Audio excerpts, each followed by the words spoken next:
السلام علیکم ورحمۃ اللہ وبرکاتہ۔ ناظرین محترم، میں حافظ زمان رضوی آپ کی خدمت میں ایک نئے ویڈیو کے ساتھ حاضر ہوں۔ آج آپ کے لیے ایک بہت ہی خوشخبری کی نیوز لے کر حاضر ہوں۔ اس سے پہلے آپ کو بتاتا چلا جاؤں کہ کل علامہ سعد حسین رضوی صاحب کی رہائی ہے، یہ ہمیں مرکز کی طرف سے بھی پیغام ملا ہے اور وکلاء کی طرف سے بھی، اور انہوں نے یہی کہا کہ قوی امکانات یہی ہیں کہ کل علامہ سعد حسین رضوی صاحب کی رہائی ہو جائے گی۔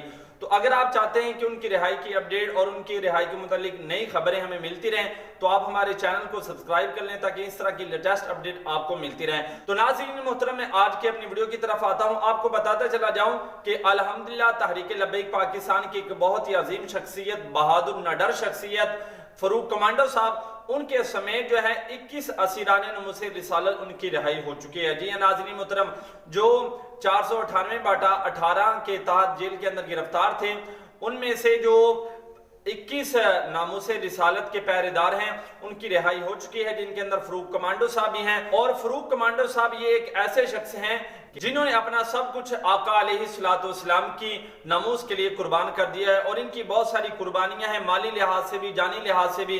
اللہ تعالیٰ ان کی قربانیوں کو قبول فرمائے، اور باقی انشاءاللہ جو اسیران ناموس رسالت جو جیل کے اندر گرفتار ہیں وہ بھی بہت جلد رہا ہو جائیں گے۔ تمام دوست جو ہیں وہ دعا کریں، انشاءاللہ اس حوالے سے جو ہی کوئی لیٹسٹ اپڈیٹ آئے گی تو وہ آپ کے ساتھ شیئر کی جائے گی۔ ملتے ہیں ایک نئے ویڈیو کے ساتھ، تب تک کے لیے اللہ حافظ۔ لبیک لبیک لبیک یا رسول اللہ، تاجدار ختم نبوت، زندہ باد زندہ باد زندہ باد۔